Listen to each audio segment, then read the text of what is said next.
Take a closer look at who controls the territory around the Euphrates River in northern Syria now.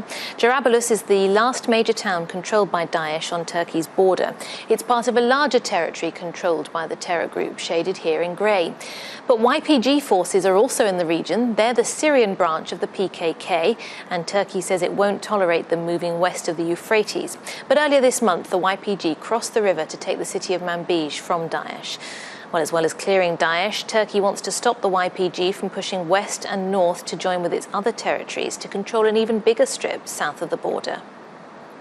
Well, we're joined now by Gulnur Aybet. She's the head of political science and international relations at Bahçeşehir University. Thanks very much indeed for joining us here on TRT World. So it's a complicated picture, isn't it?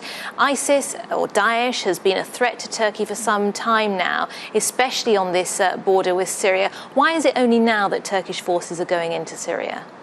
Because the fighting has actually exacerbated on the Syrian ground, because as the end game is drawing near, everyone is trying to shape the map according to their own interests. And because the Syrian Democratic Forces, a large part of it, which is made up of the YPG, have taken over Manbij, ISIS militants fleeing from those areas more to the south of Turkey's borders. Some of them are going up north, closer to the border. And ISIS attacks, shelling into Turkish towns from Syria have actually increased in the past few weeks. And also we've seen enormous terror attacks carried out by Daesh recently within Turkey, and not to mention the terrible attack at the airport. So it's come to the point where Turkey said enough is enough, and we want to take matters into our own hands. But it also looks that this has been coordinated with the support and agreement with the United States and also of Russia, which Turkey is also mending ties with now after President Erdogan's visit to Moscow recently. But also we're seeing further cooperation with Russia over Syria. So there seems to be a general agreement that Turkey wanting to take control of that zone and trying to prevent both Daesh settling there, but also the YPG moving north into that zone from Daesh-cleared areas. This is a Turkish priority.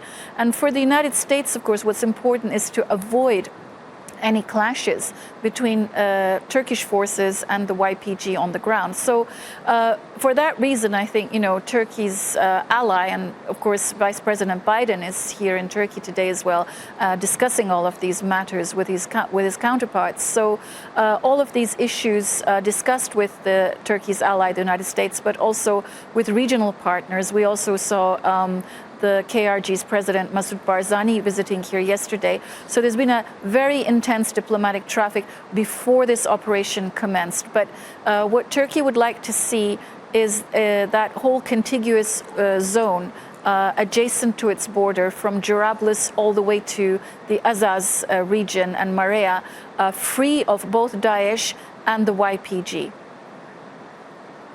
And do you think once it is free of Daesh and the YPG that it will remain so? Yeah, this is another problem.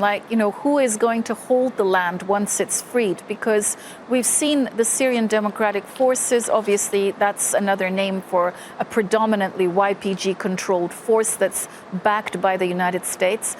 We've seen them taking over Manbij.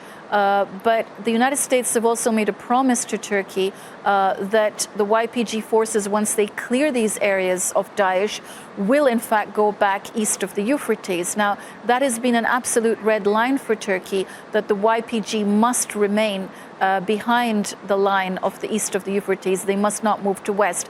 And recently, of course, they have, because they're clearing these areas of Daesh. Now, if the YPG does move back to east of the Euphrates, then who is going to hold on to the lands that are cleared both of the YPG and Daesh?